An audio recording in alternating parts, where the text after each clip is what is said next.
ప్రభునందు ప్రిలారా, మనం చదువుకున్న ఈ వాక్య భాగంలో దేవుడు ఐగుప్తు ప్రాంతానికి మోషేను పంపిస్తూ మోషేను సిద్ధపరుస్తున్న ఘట్టం అది. కాసేపు దేవుని వాక్యం మీద మనసు పెడదాం. అక్కడ ప్రజలను ఆదుకోవడానికి మనం సిద్ధపరచుకుందాం. ఆ పని జరుగుతుంటుంది, ఈ పని జరుగుతుంటుంది.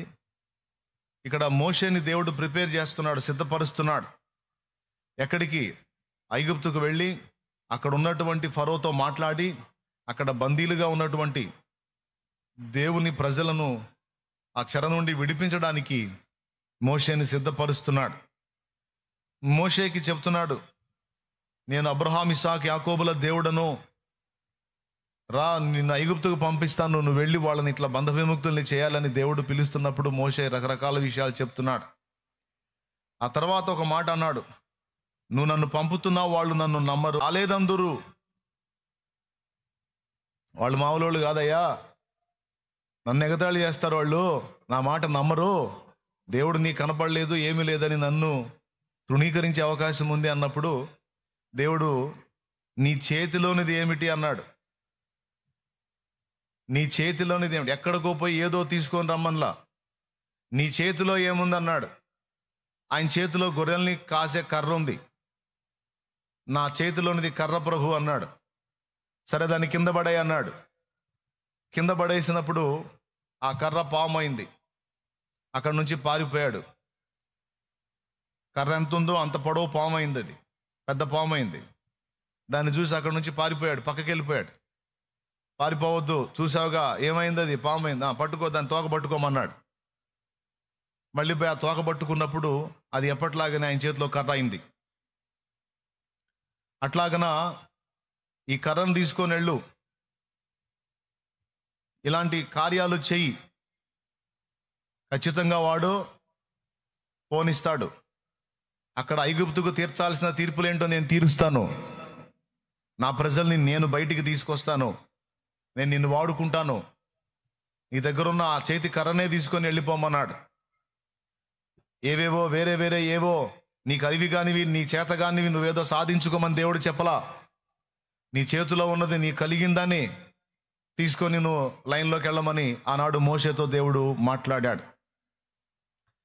ఇప్పుడు మిమ్మల్ని ఒక ప్రశ్న అడుగుతాను, మీరందరూ సమాధానం చెప్పాలి. ఐగుప్తు రాజైన ఫరో ఎదుట కర్ర వేసినప్పుడు కర్ర పామైంది. అది ఎవరి కర్ర? అది మోషే కర్రనా, అహరోను కర్రనా? మోషే కర్ర అన్నోళ్ళు చేతులు ఎత్తండి. మోషే చేతి కర్ర అన్నోళ్ళు చేతులు ఎత్తండి. రైట్, దించండి. కాదు, అహరోను చేతి కర్ర అన్నోళ్ళు చేతులు ఎత్తండి. అహరోను చేతి కర్ర అన్నోళ్ళు. అహరోను చేతి కర్రనా, మోషే చేతి కర్రనా? మళ్ళీ ఒకసారి చెప్పాలి. మోషే చేతి కర్ర అన్నోళ్ళు ఎంతమంది ఉన్నారు? చేతులు ఎత్తండి. అది మోషే చేతి కర్ర అన్నోళ్ళు. మోషే చేతి కర్రనా? సరే, అట్లయితే నిర్గమాకాండం 7వ అధ్యాయం 10వ వచనం చూడండి. కాబట్టి మోషే అహరోన్లు ఫరో యొద్దకు వెళ్ళి యెహోవా తమకు ఆజ్ఞాపించినట్లు చేసిరి.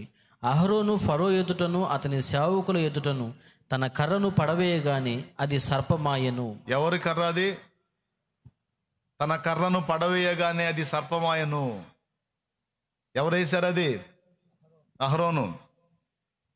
మరి ఇందాక మోషే అన్నారు మీరు. అది మోషే కర్రనా, అహరోను కర్రనా? అంటే అక్కడ అహరోను తన కర్రను పడవేయగానే అది పామాయను అని ఉంది. కాబట్టి అది అహరోను కర్ర అని కొంతమంది ఫిక్స్ అయ్యారు. అయితే దేవుని వాక్యం ఏం చెప్పింది, దాని గురించినటువంటి పూర్తి అంశం ఏంటి అనేది పరిశీలించకపోతే తేడా పడే అవకాశం ఉంది. వాస్తవంగా అహరోను తన కర్రను పడవేయగాని రాయబడి ఉన్నప్పటికీ అది అహరోను కర్ర కాదు, అది మోషే కర్ర. ఎందుకో చెప్తా. 4వ అధ్యాయము, నిర్గమాకాండం 4వ అధ్యాయము 13వ వచనం చూడు. అక్కడ మోషే అన్నాడు, నేను నోటి మాంద్యము కలవాడను, నేను మాట నేర్పరిని కాదు, వెళ్ళి ఆయనతో ఆ ఫరోతో మాట్లాడమంటున్నావు, నా వల్ల కాదన్నాడు. అప్పుడు దేవుడు అన్నాడు, కాబట్టి వెళ్ళుము, నేను నీ నోటికి తోడై ఉండి నీవు ఏమి పలకవలసింది నీకు బోధిస్తానో అని అతనితో చెప్పాడు. అందుకు అయ్యో ప్రభువా, 13వ వచనం నుంచి 4:13, నీవు పంపదలిచిన వాన్నే పంపుమనగా ఆయన మోషే మీద కోపపడి, లేవీయుడగు నీ అన్నయ్యన అహరోను లేడా? అతడు బాగుగా మాట్లాడగలడని నేను ఎరుగుదును. ఇదిగో అతడు నిన్ను ఎదుర్కొన వచ్చుచున్నాడు. అతడు నిన్ను చూచి తన హృదయమందు సంతోషించును. నీవు అతనితో మాట్లాడి అతని నోటికి మాటలు అందించవలెను. నేను నీ నోటికి అతని నోటికి తోడై ఉండి మీరు చేయవలసిన దానిని మీకు బోధించెదను. అతడే నీకు బదులు జనులతో మాట్లాడును. నీకు బదులు జనులతో మాట్లాడును. అతడే నీకు నోరుగా ఉండును. నీవు అతనికి దేవుడవుగా ఉందువు. ఆ 17వ వచనం గుర్తుపెట్టుకోండి, అది ముఖ్యం. ఈ కర్రను, ఏ కర్రను? మోషే చేతిలో ఉన్న కర్ర పామైందే, ఆ కర్రను గురించి మాట్లాడుతున్నాడు. ఈ కర్రను చేత పట్టుకొని దానితో ఆ సూచక క్రియలు చెయ్యవలెను అని చెప్పాడు. దేవునికి స్తోత్రం కలుగును గాక. ఏ కర్రతో? మోషే చేతిలో ఉన్న కర్ర. అహరోన్ చేతిలో కర్ర లేదు. మోషే చేతిలో ఉన్న కర్ర పామైంది చూడండి. ఆ కర్ర గురించి దేవుడు మాట్లాడుతున్నాడు. ఈ కర్రను చేత పట్టుకొని దానితో ఆ సూచక క్రియలను చేయవలెనని చెప్పాను. ఏ సూచక్రియలు? ఐగుప్తు రాజైన ఫరో ముందు వాళ్ళు చేసిన సూచక్రియలు ఏ కర్రతో చేయాలని చెప్పాడు? మోషే కర్రతో చేయాలని చెప్పాడు. ఇక్కడ 2 కర్రలు లేవు, ఒకటే కర్ర. అయితే ఏం జరిగిందంటే, ఐగుప్తుకు పోయినప్పుడు మోషే నాయకుడుగా ఉన్నాడు, అహరోను పరిచారకుడుగా ఉన్నాడు. ఇక ఇప్పుడు తన కర్రను ఎవరికి అందించాడు? అహరోనుకి అందించాడు. నేను నీకు చెప్తాను, చెప్పినప్పుడు పడేయ్. అర్థమైందా? అంతేగాని అది అహరోను కర్ర కాదు. దేవునికి స్తోత్రం, హల్లెలూయా. ఎందుకంటే మోషే గొర్రెలు కాస్తా ఉన్నాడు, మోషే చేతిలో కర్ర ఉండే ఛాన్స్ ఉంది. అహరోను ఐగుప్తు బానిసత్వంలో ఉన్నాడు కాబట్టి అక్కడ మట్టి పిసికి ఇటుకలు చేసే పనే కానీ గొర్రెలు కాసే పని లేదు అక్కడ. స్తోత్రం. కాబట్టి మోషే చేతిలో కర్ర ఉంది, ఆ కర్రతోనే ఈ క్రియలన్నీ చేయమని దేవుడు స్పష్టంగా మాట్లాడాడు. గనుక ఒకవేళ మోషే తన కర్రను వాడకుండా అహరోను నువ్వు ఆ కర్ర తీసుకొచ్చి దాన్ని పాముగా పడేయమని చెప్పినట్లయితే ముందు దేవుడు ఆజ్ఞని మోషే మీరిన వాడవుతాడు. ఈ కర్రను చేత పట్టుకొని దానితో ఆ సూచక్రియలన్నీ నువ్వు చేయాలన్నప్పుడు అది దేవుని మాట, మళ్ళీ ఇంకొకటి తెచ్చుకోవడానికి లేదు. తర్వాత మీకు ఒక ధర్మ సందేహం రావచ్చు, అహరోనుకి కర్ర లేకపోవటం ఏమిటి? సంఖ్యాకాండం 17వ అధ్యాయంలో అహరోను కర్ర చిగిర్చి బాదము పువ్వులు కాయలు గలదిగా ఉండదని ప్రత్యక్ష గుడారంలో మరి అక్కడ జరిగినటువంటి ఉదంతం సాక్ష్యం ఇస్తుంది కదా అని మీలో ఎవరికైనా అనిపించవచ్చు. అక్కడ చెప్పబడినటువంటి కర్రల్లో కూడా అది అహరోను కర్ర కాదు, అది లేవీ కర్ర. గోత్రం ఒక్కింటికి ఒక్కొక్క కర్ర చొప్పున. అంటే అక్కడ కొంతమంది ఏం చేశారంటే, అక్కడ సంఖ్యాకాండం 17వ అధ్యాయం మీరు చూస్తే అక్కడ ఈ మ్యాటర్ రాసి ఉంటుంది. అహరోను యాజకత్వాన్ని వాళ్ళు తిరస్కరిస్తారు. తిరస్కరించినప్పుడు సరే మీ 12 గోత్రాలకి ఒక గోత్రానికి ఒక కర్ర చొప్పున 12 గోత్రాలకి 12 కర్రలు తీసుకొని రండి అంటాడు. లేవి గోత్రానికి ప్రతినిధిగా అహరోను ఉంటాడు అన్నమాట. అది లేవి కర్ర, దాని మీద అహరోను పేరు రాయవలెను అంటాడు. చూడండి, లేవి కర్ర మీద అహరోను పేరు రాయవలెను. ఎలయనగా పితరుల కుటుంబముల ప్రధానునికి ఒక్క కర్ర ఉండవలెను. దేవునికి స్తోత్రం కలుగును గాక. అక్కడ యాజకత్వాన్ని దేవుడు ఎవరికి ఇచ్చాడో నిరూపించడానికి 12 గోత్రాల నుంచి 12 కర్రలు తెప్పించాడు. అందులో లేవి కర్ర వచ్చింది, దాని మీద అహరోను పేరు రాశారు. అది తీసుకెళ్లి ప్రత్యక్ష గుడారంలో పెట్టారు. తర్వాత ఆ కర్ర చిగిర్చి బాదము కాయలు ఆకులు పువ్వులు గలదై వాళ్ళకి కనపడింది. మిగిలిన కర్రలన్నీ మామూలుగా ఉన్నాయి. అంటే నేను అహరోను యాజకత్వాన్ని సపోర్ట్ చేస్తున్నాను అనడానికి. అంతేగాని అహరోను కర్ర తీసుకెళ్ళి అహరోను సొంత కర్ర తీసుకెళ్ళి ఫరో ముందు వేస్తే అది పాము అయినట్టు కాదు. అహరోను ఫరో ముందు పడవేసింది మోషే చేతి కర్రయే. దేవునికి స్తోత్రం కలుగును గాక. ఓకేనా? కొంతమంది అంటారు అది సినిమాలో అట్లా చూపించాళ్లే, సినిమా కాదు మనకి, అది చూడండి అహరోనికి ఇచ్చాడు. ఆ సన్నివేశం వాక్యానుసారమే. మోషే తన కర్రను అహరోనికి ఇచ్చాడు. అంతేకాదు ఐగుప్తు నీళ్లను కొట్టినప్పుడు నీళ్లు రక్తమైన ఘట్టంలోను, అలాగే కప్పల్ని రప్పించినప్పుడు కర్ర వాడిన ప్రతి ఘట్టంలోనూ మోషే కర్రనే వాడాడు. దేవునికి స్తోత్రం కలుగును గాక. ఎవరు కర్రను వాడాడు? ఇప్పుడు ఇదేమన్నా మనకు అంతర్జాతీయ సమస్య అయ్యింది, దాని గురించి ఇంతసేపు మ్యాటర్ చెప్పావు అనుకోవద్దు. అంటే తెలుసుకొని ఉంటే మంచిది మీకు. కొంతమంది ఇలా మిమ్మల్ని ప్రశ్నించి ఇరకాటంలో పెట్టే అవకాశం ఉంది. అందుకని ఈ విషయంలో మీ క్లారిటీ ఇస్తున్నాను. అహరోను వాడిన కర్ర, ఐగుప్తు రాజైన ఫరో ముందు అహరోను వినియోగించిన కర్ర మోషే చేతి కర్ర. అయితే దీనికి స్పష్టంగా నేను రెఫరెన్స్లు చూపించాను. ఒకటి నిర్గమాకాండం 4:17 చాలా స్పష్టంగా ఉంది. ఆ కర్రతోనే చేయాలి అని దేవుడు స్పష్టంగా చెప్పాడు. ఇకపోతే అహరోను తన కర్ర అని ఎందుకు వ్రాయించాడంటే అక్కడ 7:10 నిర్గమ 7:10 అహరోను చేతిలో ఉన్న కర్ర మాత్రమే కాదు, ఐగుప్తు మంత్రగాళ్ళ దగ్గర కూడా కర్రలు ఉన్నాయి. అహరోను వేసిన తర్వాత వాళ్ళ కర్రలు కూడా వేశారు, అవి కూడా పామైనాయి. ఈ సంగతి జరిగిద్దని దేవుడు ముందే ఎరిగి ఉన్నందున, అలాగే మోషే ఇది ఎరిగి ఉన్నందున తన గ్రంథంలో రాసేటప్పుడు మోషే ఇలా రాశాడు అనమాట. ఏమని? అహరోను తన కర్రను వేశాడు. అంటే ఏంటి? ఐగుప్తు మంత్రగాళ్ళు తర్వాత వాళ్ళ కర్రలు కూడా వేస్తారంటానికి సంకేతంగా ముందు అహరోను తన కర్ర వేశాడని సూచించాడు తప్ప అది తప్పు కాదు. ఎంతమందికి అర్థమైంది? దేవునికి స్తోత్రం కలుగును గాక. పెద్దగా చెప్పండి. అయితే ఇప్పుడు ఎవరి కర్ర అని నిరూపించడానికి ఈ మ్యాటర్ చెప్పదలుచుకోలేదు, అంశం ఎత్తుకోలేదు. నేను ఎందుకు ఈ విషయాన్ని ఎత్తానంటే, తన ప్రజలను ఆదుకోవటానికి, తన ప్రజలను బంధ విముక్తుల్ని చేయడానికి, తన ప్రజలను సాతాను లాంటి ఫరో చెర నుండి విడిపించడానికి దేవుడు ఏర్పరచుకున్న పాత్రలకు దేవుడు ఇచ్చినటువంటి ఆయుధాలు ఎంతో విలువైనవి, ఎంతో శ్రేష్టమైనవి, ఎంతో శక్తివంతమైనవి అని అనుకుంటారేమో. అది ఎంత మాత్రమూ కాదు. అది ఏంటంటే, వాళ్ళకి ఏదైతే ఉందో వాళ్ళ చేతుల్లో ఆ ఉన్నదాన్నే వాడి దేవుడు గొప్ప విజయాలు సాధించేటట్టు చేశాడు. ఉన్నదాన్నే వాడాడు. ఇక్కడ మీరు గమనించినట్లయితే దేవుడు చిన్న చిన్న వాటిని, చాలా తేలికైన వాటిని, సహజమైన వాటిని వాడి తన బిడ్డలకు ఎలాంటి విజయాలు ఇచ్చాడో, తన బిడ్డల్ని ఎలా సేవ్ చేశాడో మనం తెలుసుకొని ఉండాలి. ఉదాహరణకి ఇక్కడ ఐగుప్తు రాజు అంటే అప్పట్లో అగ్రరాజ్యం ఈజిప్ట్. అన్ని దేశాలు దాదాపు వాళ్ళకి భయపడి లోబడుతున్న టైం అది.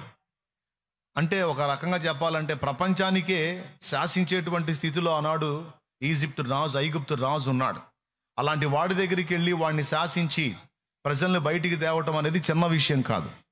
కానీ అక్కడికి వెళ్ళి ఐగుప్తు రాజుని ముప్పు తిప్పలు పెట్టడానికి దేవుడు వాడుకున్న ఆయుధం ఏంటో తెలుసా? జస్ట్ మోషే గొర్రెలు గాయటానికి, గొర్రెలను తోలకెళ్ళడానికి వాడుకున్నటువంటి ఒక చేతి కర్ర. అంటే వాస్తవానికి కర్రలో ఏమీ లేదు, ఉన్న శక్తి అంతా దేవుళ్ళో ఉంది. దేవుడు శక్తినిస్తే గొర్రెల్ని దోలే కర్ర కూడా రాజులను శాసించే రాజదండం అయిద్ది అంటానికి ఇది ఒక నిరూపణ. రాజులనే శాసించేటువంటి రారాజు దండం అది. అప్పటిదాకా అది గొర్రెల్ని దోలే కర్ర. కానీ ఆ తర్వాత దేవుడు దాని విషయంలో మాట్లాడిన తర్వాత ఇప్పుడు అదేంటో తెలుసా? భూరాజులను శాసించే రారాజు ఒకడు ఉన్నాడు. ఆయన రారాజు యొక్క రాజదండం అది. ప్రియులారా, మనం బలహీనులం కావచ్చు, మనం చేతగాని వాళ్ళం కావచ్చు, అసమర్థులం కావచ్చు, దద్దమ్మలం కావచ్చు, అదంతా దేవుడు దర్శించక మునుపు, దేవుడు మన విషయంలో జోక్యం చేసుకోనక మునుపు, దేవుడు మన విషయంలో జోక్యం చేసుకుంటే పనికిరాని పాత్రలే అనేక మందికి ఆశీర్వాదకరంగా మారిపోతాయనడానికి ఇది ఒక నిరూపణ. కొంతమందిని గురించి మాట్లాడతారు, దద్దమ్మ ఎందుకు, ఎట్లా బతుకుతున్నావు నువ్వు, నీకేమీ తెలియదు, ఏమీ అర్థమై సావదు, నువ్వు తెలివి లేదు, నీకు జ్ఞానం లేదు, నువ్వు అట్లా నువ్వు ఇట్లా అని కొంతమంది పాపం మాటలు పడతా ఉంటారు. వాళ్ళ విషయంలో ఫ్యామిలీకి అదే ఫీలింగ్ ఉంటుంది, వీడి చేతగానోడు ఏమి చేతగానిదని. పాపం వాళ్ళ విషయంలో వాళ్ళకు కూడా అంతే ఫీలింగ్ ఉంటుంది. వాళ్ళు అంటుంది తప్పేం కాదు, నిజమేగా, మనంత దద్దమ్మ లేరుగా, మనకు నాకేం చేత కాదుగా, నాకేం తెలియదుగా, నేను అన్నీ తెలిసిన జ్ఞానవంతురాలిని కాదు అని తమ దీనత్వాన్ని, తమ దీన స్థితిని, తెలివి తక్కువ తనాన్ని చూసుకొని కొంతమంది తమను తామే నిందించుకుంటూ ఉంటారు. ఇదంతా దేవుణ్ణి నువ్వు చేరకముందు తమ్ముడు, దేవుణ్ణి నువ్వు చేరకముందు చెల్లి, నీ అయోగ్యతలు, నీ అనర్హతలను గురించి నువ్వు మాట్లాడుకొని కుంచుకుపోయే ఘట్టం దేవుడు నిన్ను సమీపించక మునుపు, దేవుడు నీ విషయంలో జోక్యం చేసుకున్న తర్వాత, ఇంటికి సమాజానికి నీకు నువ్వే పనికిరాని నువ్వే దేవుని చేతిలో, రారాజు చేతిలోని రాజదండంగా మారిపోగలవు. అలా దేవుడు చెయ్యగలడు. ప్రాంతాలను, సమాజాలను ప్రభావితం చేసే వ్యక్తిగా, సమాజాన్ని ఉద్ధరించగలిగే వ్యక్తిగా, ఓన్లీ ఒక ఫ్యామిలీ కాదు, నిన్ను నువ్వు ఉద్ధరించుకోవటం కాదు, లేదా నీ కుటుంబాన్ని ఉద్ధరించడం కాదు, సమాజాన్ని ఉద్ధరించగలిగే విధంగా నా దేవుడు నిన్ను మార్చగలడు. సమాజాన్ని ఆదరించడానికి కావలసిన సహాయాన్ని నా దేవుడు నీకు అందించగలడు. నీకు నువ్వు అనుకోవచ్చు నేను వేస్ట్ గాడినని, నీ ఫ్యామిలీ కూడా నిన్ను అంటుండొచ్చు, కానీ దేవుడు అంటున్నాడు, ఏయ్, అది నన్ను చేరక మునుపు నువ్వు, నా చేతిలో నీకు నువ్వు వచ్చిన తర్వాత నీ పరిస్థితి అలా ఉండదు. నీకు నువ్వు, అలాగే నీ ఫ్యామిలీకి మాత్రమే కాదు, సమాజానికి నిన్ను ఒక దీవెనకరమైన పాత్రగా నేను చేస్తాననేది దేవుడి వాక్కు. అలా అయ్యారు చాలామంది దేవుని పిల్లలు అలా అయ్యారు. భౌతికంగా సమాజానికి మేలు చేసేవాళ్ళు అయ్యారు, ఆత్మీయంగా కూడా సమాజానికి మేలు చేసేవాళ్ళు అయ్యారు. మీకు తెలుసా, థామస్ ఆల్వా ఎడిసన్ బల్బు కనుగొన్నవాడు. అతనికి ఏ సమస్య ఉందో తెలుసా? ఏ బలహీనత ఉందో తెలుసా? చెవుడు వినపడదు. అతనికి చెప్పలేక విసుగు పుట్టి ఈ పిచ్చోడికి, ఈ చెవిటోడికి మేము చెప్పలేమని ఇంటికి పంపించారు రాసి. తల్లి చూసి ఏడ్చుకుంది అది ఆ పేపర్ చూసి, నువ్వే చెప్పుకో వీడికి చదువు మా వల్ల కావట్లేదని. దగ్గరకు తీసుకొని బిడ్డను ఏడ్చుకొని తల్లే చెప్పటం మొదలుపెట్టింది. అడిగాడు, ఏం పేపర్ రాసి ఇచ్చారు మమ్మీ అని. తల్లి చెప్పుకుంది, నువ్వు పెద్ద మేధావు అంట, నీకు చెప్పే సామర్థ్యం వాళ్ళకి లేదంట అని చెప్పారు. అరే నువ్వు ఏం చేద్దావురా, బలహీనుడిరా, తెలివి తక్కువడివిరా, నీకు చెవిటితో పాటు అమాయకత్వం ఉందిరా నీ దగ్గర, నువ్వు ఆశోదోడిరా, ఎట్లా ఏం చెప్పలా, నువ్వు పెద్ద మేధావు అంటాయా, నీకు చెప్పే సామర్థ్యం వాళ్ళకి లేదంట, అందుకే నన్నే చెప్పమని పంపించారు. ఓ నేను మేధావిని మా అమ్మ చెప్పింది. ఆమె తల్లి, ఆయన కొడుకు. చివరికి ఏం జరిగిందో తెలుసా? స్కూల్లో చదువు చెప్పడానికి టీచర్స్ ఇష్టపడని వాడే ప్రపంచం మొత్తాన్ని వెలిగించే బల్బును కనుగొన్నాడండి. ప్రార్థించింది తన తల్లి, నా కుమారుడు అసమర్థుడు, చేతగానివాడని స్కూల్ నుంచి కూడా వెనక్కి పంపించారు. ప్రభా, నువ్వు తలుచుకుంటే ఈ బలహీనుడిని, ఈ అసమర్థుడినే ప్రపంచాన్ని వెలిగించేవాడిగా చెయ్యగలవు నాయనా అని మరి ఎన్ని మొర్రలు పెట్టుకుందో, ఎన్ని కన్నీళ్లు గార్చిందో. ఈరోజు ఆ కుమారుడు గొప్ప ప్రయోజకుడై ఎంతమంది, ఎవడో స్విచ్ చేసినా లైట్ వెలుగుతుందంటే అది ఎవరి త్యాగం, ఎవరి కృషి, ఎవరి పరిశోధన ఫలమో తెలుసా? సమాజాన్ని వెలిగించినటువంటి ఆ వెలుగు థామస్ ఆల్వా ఎడిసన్ ద్వారా దేవుడు లోకానికి అందించాడు. అతడు ఒక క్రైస్తవుడు, దేవుని బిడ్డ. ఈరోజు క్రైస్తవులు కనిపెట్టింది అన్ని వాడుకుంటారు, కానీ క్రైస్తవుడు ఆరాధించే దేవుడు మాత్రం వద్దు. ఎట్లండి? ఏం తెలివిది? అన్యాయపు తెలివి. క్రైస్తవుడు కనిపెట్టింది అన్ని వాడుకుంటారు ఆనందంగా. ఆఖరికి క్రైస్తవుడు కనిపెట్టిన మైకులో నుంచి మాట్లాడతాడు క్రైస్తవుడు ఆరాధించే దేవుడి గురించి. ప్రభునందు ప్రియమైన దేవుని బిడ్డలారా, మీకు ఎందుకు చెప్తున్నానంటే, నేను చేతగాని వాడిని, చేతగాని దాన్ని, బలహీనురాల్ని, నా ఫ్యామిలీని నేను డీల్ చేసుకోలేకపోతున్నాను, నా పరిస్థితులను డీల్ చేసుకోలేకపోతున్నాను, నేను బ్రతకలేకపోతున్నానని చాలామంది తమను గూర్చి, తమ గతిని, స్థితిని గూర్చి అల్లాడిపోతా ఉన్న వాళ్ళకి నేను ప్రేమతో చెప్తున్నాను దేవుని వాక్కుగా. ఓకే, దేవుణ్ణి చేరనంత వరకు నీ పరిస్థితి అదే. కానీ ఈరోజు నువ్వు దేవుణ్ణి కలుసుకున్నావు, ఆ అసాధారణ శక్తి నీలోనికి ప్రవహిస్తుంది. అప్పుడు ఇక నువ్వు ఒక సాధారణమైన వ్యక్తివి కాదు, సమాజంలో చాలా మంది చేయలేని పనులు భవిష్యత్తులో నువ్వు చేయబోతున్నావు. ఆమేనా? సమాజంలో చాలా మందికి వల్ల కానిది నువ్వు చేయబోతున్నావు. ఒక తాగుబోతుని మార్చమనండి ఎవరినైనా. ఒక త్రాగుబోతుండి వాడు త్రాగుడు బంధకాల్లోంచి బయటికి తీసుకొని రమ్మనండి. కానీ రేపు భవిష్యత్తులో నా తండ్రి నిన్ను బలపరిస్తే నువ్వు వందలాది మంది త్రాగుబోతుల్ని రక్షించబోతున్నావు. చెడిపోయిన జీవితాల్లో ఉన్న వాళ్ళని దేవుని వైపు తిప్పి అనేక మంది జీవితాలను కట్టబోతున్నావు, కాపాడబోతున్నావు. నా దేవుడు నిన్ను వాడుకోబోతున్నాడు ఆ విషయంలో అనేది నువ్వు గుర్తుపట్టాలి. దేవుడి దగ్గరికి రాకముందు నీకు ఆ పదం ఉంటే ఇబ్బంది లేదు, కానీ దేవుడి దగ్గరికి వచ్చినాక ఇప్పుడు ఆ కర్ర కాస్త ఏమైంది? ఐగుప్తు రాజ దండము ప్రపంచాన్ని శాసిస్తే వాడిని శాసించే దండం అయిపోయింది. అది వాడి చేతిలో ఒక దండం ఉంటుంది, ఆ దండంతో అన్ని ఆజ్ఞలు చేస్తాడు. మోషే చేతి కర్రను తీసుకెళ్ళి వాడిని శాసిస్తున్నాడు. నా దేవుడు నిన్ను అలా వాడుకోగలడు అనేది ఒక పాఠం. అక్కడ దేవుడు నిన్ను నన్ను వాడుకోవడానికి మన దగ్గర ఉన్న ఏవేవో వెతకడు. మనం కలిగి ఉన్న కొద్ది వాటినే దేవుడు వాడుకుంటాడు అంటానికి మొదటి నిరూపణ మోషే చేతి కర్ర. రెండవ నిరూపణ 6 మూరల జానడు, ఇంచుమించు 10 లేక 11 అడుగుల పొడవు ఉన్నటువంటి గొల్యాతును కోల్చడానికి కత్తులు, ఈటెలు, బాణాలు, వెల్లంబులు, బరిసెలు దేవుడు వాడుకోలా. ఆఖరికి దావీదుకి కవచాలు తొడిగి ఆయుధాలు ఇవ్వాలని సౌలు ట్రై చేశాడు. అయితే దావీదు వాటిని విసర్జించాడు. ఇవన్నీ నాకు వద్దు సార్, నా దగ్గర ఉన్నదేదో ఉంది, నా దగ్గర ఉన్నదాంతోనే నేను వెళ్తాను. ఎందుకంటే యుద్ధం చేసేది నేను కాదు, నా దేవుడు నా పక్షాన్ని యుద్ధం చేస్తాడు, నా దేవుడు వాడిని కూలుస్తాడు. నా దగ్గర ఉన్నదాంతో నేను వెళ్తాను, దాంతోనే నాకు జయం వచ్చిద్దని నేను నమ్ముతున్నానని సిద్ధపరచుకున్నాడు. ఆల్రెడీ తన దగ్గర ఏముంటుందండి? రెగ్యులర్గా దేవునికి స్తోత్రం కలుగును గాక. తన దగ్గర ఏముంటుంది? మొన్న చెప్పాను, యుద్ధ రంగంలో 3 కొడుకులు ఉన్నారు. యెషయి 3 కొడుకులు, ఇంటికాడ 4 కొడుకులు ఉన్నారు. వాళ్ళల్లో 3 ఇంటి దగ్గర ఉండొచ్చు. ఒకడు గొర్రెలు కాసే దావీదు, గొర్రెలకు పోయి ఉంటాడు. కానీ యెషయికి బుద్ధి పుట్టి దావీదునే పంపించాడు, మిగిలిన 3 కొడుకుల్ని పంపించలా. ఎందుకంటే 3 దగ్గర ఆయుధాలు ఉండవు.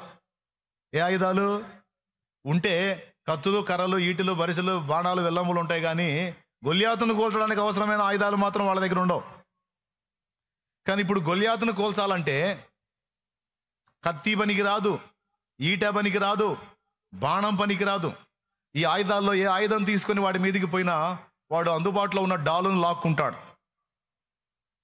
ఆ డాలును అడ్డం పెట్టాడంటే ఇక ఏది విసిరినా వాడికి తగలవు. వాడు డాలుని పట్టుకోకుండా తనులు తినాలి. ఇప్పుడు కామెడీ ఏంటంటే వాడి చేతిలో ఈట ఉంది, డాలు వాడి చేతిలో పట్టుకోవాలి. ఒక చేతితో ఈట, ఒక చేతితో డాలు పట్టుకోవాలి. కానీ వాడేం చేశాడో తెలుసా? డాలు మోయటానికి పక్కన ఒకరిని పెట్టుకున్నాడు.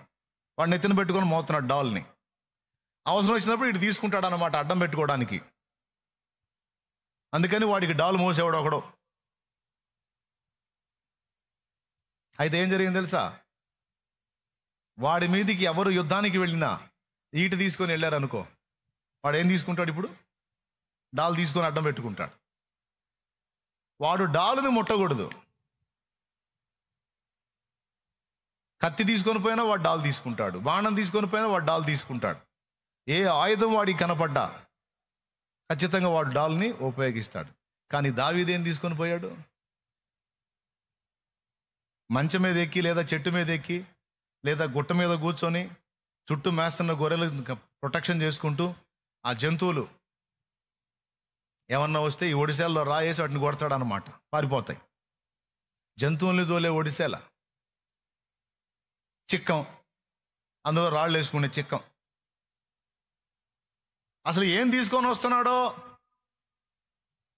ఎలా దాడి చేస్తాడో అర్థం కావట్లా. జస్ట్ ఒక చేతి కర్ర, ఒడిశాల, చిక్కం అంతే ఉన్నాయి. ఇప్పుడు గొల్యాతుకి ఏమైనా డౌట్ వచ్చిద్దా? వాడు అడుగుతాడు కూడా, చేతి కర్ర తీసుకొని వస్తున్నావు, నేనేమన్నా కుక్కనా? కర్ర తీసుకొని కొడితే కుక్క పరిగెత్తిరే, నేను సూర్యునిరా, కర్ర తీసుకొని వస్తున్నా అంటే వాడికి ఏం కనపడింది? ఒడిశాల కనపడలా. చేతి కర్ర. వాడు అనుకున్నాడు, వీడు పిల్లోడు చేతి కర్ర తీసుకొని వస్తున్నాడు, వీడికి ఎవడికి మైండ్ పోయినట్టుంది, నా మీదకి వస్తున్నాడు అని వాడు నవ్వుకుంటా చూసుకుంటున్నాడు. నాకు తెలిసి వాడు డాల్ తీసుకోలే, శుభ్రంగా ఆ ఏట్లోకి దిగాడు. ఏట్లోకి దిగి నున్నని రాళ్ళు ఒక 5 రాళ్ళు ఏరుకొని చిక్కంలో పోసుకున్నాడు. ఒక రాయి తీసి ఒడిసెల్లో పెట్టి గిరగిరా తిప్పుతున్నాడు. ఇది ఏం చేస్తున్నాడు వాడికి అర్థం కావట్లా. కొడితే ఆమెతో కరెక్ట్గా నుదుటన్న వచ్చాను అని రాసుంది. పైనుంచి కిందికి కవచాలు వేసుకున్నవాడు తల దగ్గర కొంచెం గ్యాప్ పెట్టుకున్నాడు సావటానికి. కరెక్ట్గా అది నుదుటన్న వచ్చాను, వాడు బోర్ల పడాను అని రాసుంది. అంటే ఇలాంటి దాంతో అటాక్ జరిగిద్దని వాడు ఊహించలా. దేవునికి స్తోత్రం. అర్థమైపోయిందిలే, నేను చెబితేనే సగం అర్థమైపోయింది వాళ్ళకి, బొమ్మ చూపించాల్సిన అవసరంలా. వాడు బోర్ల పడ్డాడు. వాడి ధైర్యం ఏంటంటే, నా మీదకి వచ్చే వీడి దగ్గర ఈటె కానీ బరిసె కానీ బాణం కానీ ఖడ్గం కానీ లేవు కనుక నాకు భయం లేదనుకున్నాడు. అంతకంటే ప్రమాదకరమైందిగా ఆ చిన్న ఒడిసెల మారిద్దని వాడికి తెలియదు. నేను చెబుతున్నా, పెద్ద పెద్ద మొనగాళ్ళు మోతవర్లు అనుకున్న వాళ్ళని పక్కకు పెట్టి చిన్న ఒడిసెల లాంటి నిన్ను వాడుకొని గొప్ప గొప్ప గొల్యాతుల్ని కోల్చగలడు నా దేవుడు. గొప్ప గొప్ప కార్యాలు సాధించగలడు నా దేవుడు. బలం ఆయనది. ఇక్కడ నీ సరుకు సామర్థ్యాలతో నిమిత్తం లేదు, నీ దగ్గర ఉన్నదే చాలు, నువ్వు కలిగి ఉన్నదే చాలు. ఒక వ్యక్తికి సువార్త చెప్పాలి. కొంతమంది అనుకుంటారు, ఫలానా అక్కలాగా నాకు మాట్లాడటం చేత కాదుగా, ఫలానా అన్నలాగా నాకు మాట్లాడటం చేత కాదు కానీ కొంతమంది తమ్ముళ్ళు కొంతమంది చెల్లెళ్ళు అనుకుంటారు. దేవుడు ఏం చెబుతున్నాడో తెలుసా? వాళ్ళంత పాండిత్యం నీకు లేకపోయినా నీకున్న 4 ముక్కలు ఏదో చెప్పవమ్మా, అయ్యే వాళ్ళు పనిచేసేటట్టు నేను చేస్తానంటాడు. నీకు తెలిసిన 4 ముక్కలు నువ్వెందుకు నమ్ముకున్న అవతల వ్యక్తికి చెప్పు. నీకు తెలిసిన 4 ముక్కలే అవతల వ్యక్తికి అందించు. యేసులో నువ్వు ఎంత ఆనందిస్తున్నావో నీ ఆనందకరమైన జీవితం ఆ వ్యక్తికి ఒకరు చూపు. పెద్ద నీకు సబ్జెక్టు తెలిసి నీ పాండిత్య ప్రదర్శనలు ఏవీ అవసరంలే. నేను చెబుతున్నాను కదా, బైబిల్ స్కాలర్స్, పండితులు, పెద్ద పాండిత్యం కలిగిన వాళ్ళు, మొనగాళ్ళు, అబ్బో అట్లా ఇట్లా అనుకున్న వాళ్ళు అందరూ అక్కడ కూర్చున్నారు మూలన. వాళ్ళని వీళ్ళని ఎగతాళి చేసుకుంటా, విమర్శించుకుంటా, అయ్యా నాకంత చదువు లేదు, నాకు తెలిసిన 4 మాటలే చెబుతాను అనుకున్న వాళ్ళ ద్వారా లక్షల మందిని ప్రభావితం చేశాడు దేవుడు. తమకున్న జ్ఞానాన్ని బట్టి వెర్రవీగిన వాళ్ళని పక్కన కూర్చోబెట్టాడు. అయ్యా నాకేం తెలుసు ప్రభా, నేను ఎంతటి వాడిని ఎంతటి దాన్ని నాయనా, అయ్యా ప్రభా నీ కృపే నీ బలమే నీ దయ నాయనా, నాకు తెలిసిన 4 ముక్కలే చెబుతా ప్రభా, ఈ వాళ్ళలో కార్యం జరిగేటట్టు చేయి తండ్రి అనుకొని తమకు తెలిసిన ఆ 4 ముక్కలు మాట్లాడితే ఆ 4 ముక్కలు 40 ఆత్మల్ని సంపాదించిన చరిత్ర బోళ్ళంతమంది జీవితాల్లో ఉంది. నేను పెద్ద పండితుడిని, బైబిల్ స్కాలర్ని అని చెప్పుకున్న 40 మందిని రక్షించలా. పొట్టగోస్తే అక్షరం మొక్క రానా సంపాదించిన 40 ఆత్మల్ని. మరి ఇంకెందుకు నీ పాండిత్యం? అంటే నువ్వు ఏదో పాండిత్యం సంపాదిస్తే తప్పని నేను అనట్లా, దాన్ని బట్టి విర్రవేగ నిమిత్తం లేదు. మన దగ్గర కలిగి ఉన్న దాన్ని, అది కొంచెమైనా గొప్పైనా, ఆ కొంచాన్నే దేవుడు వాడుకొని నీ ద్వారా, నా ద్వారా, మన ద్వారా గొప్ప కార్యాలు సాధించగలుగుతాడు. గొలియాతుల్ని కోల్చగలుగుతాడు. సాతాను సామ్రాజ్యాన్ని నాశనం చేయగలుగుతాడు. అయితే దేవుడు అంటున్నాడు, నీ దగ్గర ఏముంది? మోషే నీ దగ్గర ఏముంది? చేతి కర్ర ఉందా? గొర్రెలు దోలే కర్ర. సరేపో, అదే చాలుపు. మరి కర్ర ఏమిటాయా? కర్ర చండాలంగా చీప్గా ఈటి తెచ్చుకోపో, బరి తెచ్చుకోపో, కాస్త బాణాలు వేయటం ప్రాక్టీస్ చేయిపో అని చెప్పాడా? అదే చాలేపో అన్నాడు. నీ దగ్గర ఏముందయా? ప్రభా కత్తులు పట్టడం నాకు తెలియదు, బాణాలు పట్టడం నాకు తెలియదు, ఈట్లు పట్టడం నాకు తెలియదు, ఒడిశాలు మాత్రం తెలుసు, వాళ్ళు దాంతోనే పో. అదే కావాలి ఇప్పుడు అక్కడ, దాంతోనే నీకు విజయం వచ్చింది. పో, నీ దగ్గర ఉన్నదే, నువ్వు కలిగి ఉన్నదే, దాంతోనే. అదే చెబుతున్నాను, నీకు పాండిత్యాలు అవసరంలా. నీకు తెలిసినంత వరకు, దేవుడు నీకు అర్థమైనంత వరకు ఇతరులకు పరిచయం చేయి. వాళ్ళల్లో ఆ వాక్యం పనిచేసేటట్టు ప్రార్థన చేయి. తప్పకుండా ఆత్మల్ని దేవుడు కదిలిస్తాడు. ఆత్మలను కదిలిస్తాడు, కదిలిస్తాడు, కదిలిస్తాడు. ఒక చిన్న పాప ఒక నాస్తికుడిని ప్రభావితం చేసిందనేది ఒక సాక్ష్యం విన్నాను నేను. సండే స్కూల్కి పోయే పాప, ఆమె పండితురాల. వాళ్ళ ఇంటి పక్కన నాస్తికత్వానికి చెందినవాడు ఒకడు ఉన్నాడు. నాస్తికుల్లోనే టాప్ వాడు ఆ ప్రాంతంలో. అలాంటోడు నాస్తికుడైనా వానికి ప్రేమ ఉంటుంది, మనసు ఉంటుంది, చిన్నపిల్లలంటే ఇష్టం ఉంటుంది కదా. ఆ రోజు ఈ చిన్న పాప సండే రోజు ప్రేయర్కి వెళ్ళి వచ్చిన తర్వాత మధ్యాహ్నం వేళ ఆయన ఇంటికి వెళ్ళిపోయింది, పక్కిల్లే. ఒక్కడే ఉన్నాడు. పాపం దగ్గర తీసుకున్నాడు. ఏ తల్లి దాదా అంత దగ్గర తీసుకున్నాడు. చిన్న పాప. ఏంటి పొద్దున్న రాలేదు, ఎటు పోయావు ఈరోజు అంటే, ఈరోజు తెలియదా నీకు, చర్చి ఉంటుందిగా, ఈరోజు చర్చికి వెళ్ళా. చర్చికి వెళ్ళావా, సరే నాకెందుకులే చర్చి గొడవ అన్నాడు. ఎందుకంటే దేవుడు వ్యవహారం ఒప్పుకోడు కదా నాస్తికుడు అంటే. ఈరోజు నేను సండే స్కూల్కి వెళ్ళాను.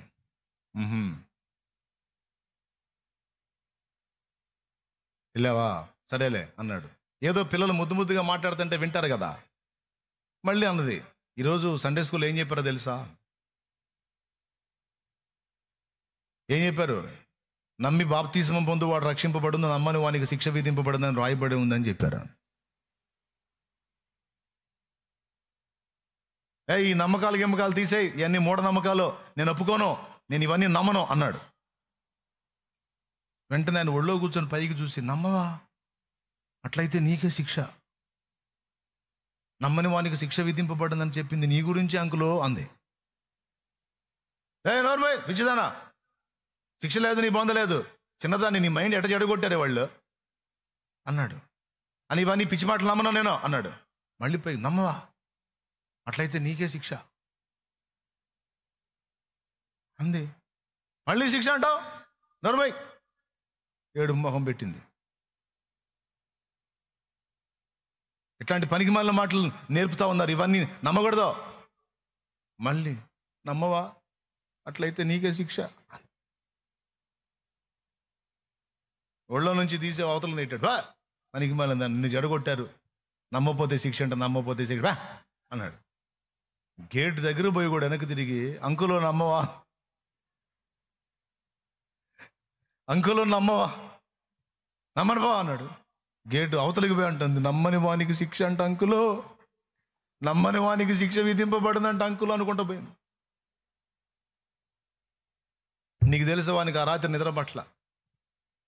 ఎన్ని పనులు కల్పించుకున్నా సరే ఆ పాప మాటలు గుర్తొస్తున్నాయి. పదే పదే అంది కదా, నమ్మని వానికి శిక్ష విధింపబడును, నమ్మని వానికి శిక్ష విధింపబడును. నిద్ర పట్టల. మధ్యరాత్రికి లేచి పడక మీద నుంచి లేచి, ఎందుకంటే ఆ పిల్ల మాట అతని చెవుల్లో పదే పదే పదే పదే మారుమోగేటట్టు చేశాడు దేవుడు.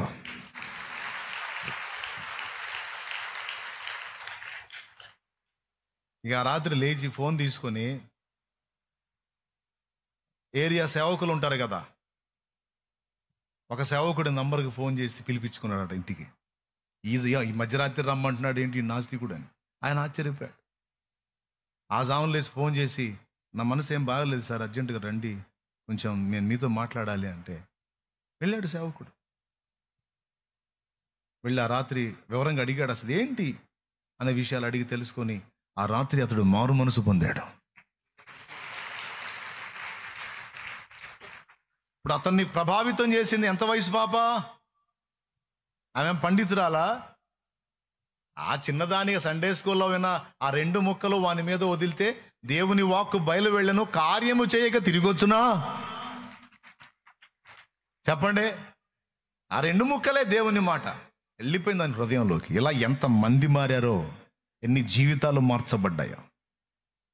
దక్షిణ కొరియా దేశంలో గొప్ప పరిచర్య జరిగించిన ప్రభువునందు నిద్రించాడు. 80 ఏళ్ళు దాటిన వయసులో పాల్యాంగి చో అనే దైవజనుని క్రీస్తు కొరకు సంపాదించింది ఒక 12 ఏళ్ల కంటే తక్కువ వయసున్న పాప అని నేను చదివాను. 12 ఏళ్ల కంటే తక్కువ వయసున్న పాప. 2 ఊపిరితిత్తులు చెడిపోయి కుళ్ళిపోయి నోటి వెంట ముక్కుల వెంట రక్తం పడుతూ డాక్టర్లు టెస్ట్ చేసి ఇది క్షయ జబ్బు, క్షయ అంటే క్షయమైపోవటమే, ఇంకా బతకరని. అప్పటి రోజుల్లో దానికి మందు లేదు.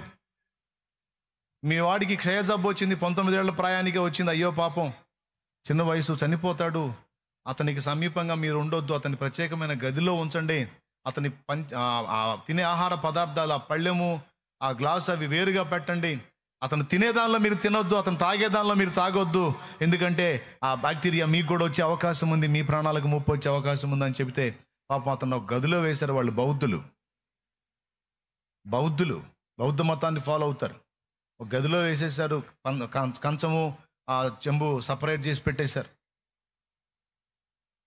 రోజులు లెక్కేసుకోండి, చచ్చిపోతాడని చెప్పారు. రోజు రోజుకి కృషించిపోతున్నాడు.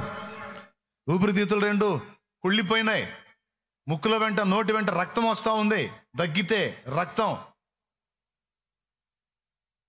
తనకి నిరీక్షణ లేదు, బతుకుతానన్న ఆశ లేదు. ఆఖరికి జబ్బు వల్ల తన కుటుంబానికి కూడా దూరం అయిపోయినందున తను ఎంతో కుమిలి ఏడుస్తూ ఉన్నాడు. అలాంటి స్థితిలో చావు కోసం ఎదురు చూస్తున్న దినాల్లో సమీపంలో ఉన్న ఒక పాప ప్రేరేపించబడింది దేవుని చేత. 12 ఏళ్ల కంటే తక్కువ వయసు ఉన్న పాప. మీకు కావాలంటే దొరుకుతుంది, ఆయన సాక్ష్యం బుక్ తీసుకొని చదవండి. పాల్ యాంగిచో అనే దైవజనుడు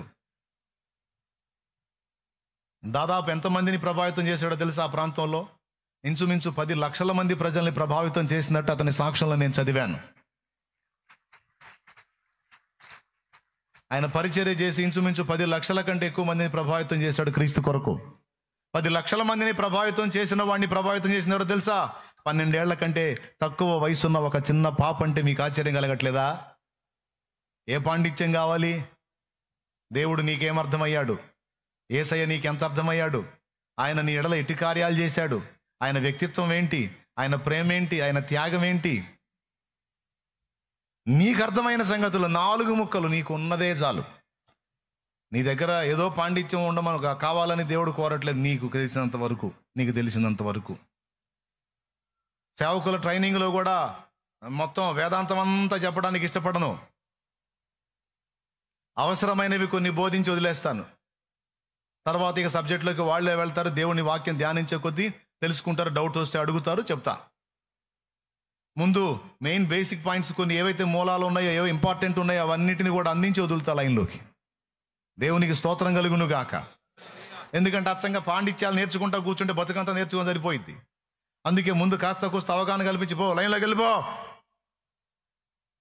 కనీసం బైబుల్ 4 సార్లు చదివారా లేదా చూస్తా. తర్వాత అవగాహన కల్పిస్తా. మెయిన్ విషయాలన్నింటిలో అవగాహన కల్పించి వదులుతా.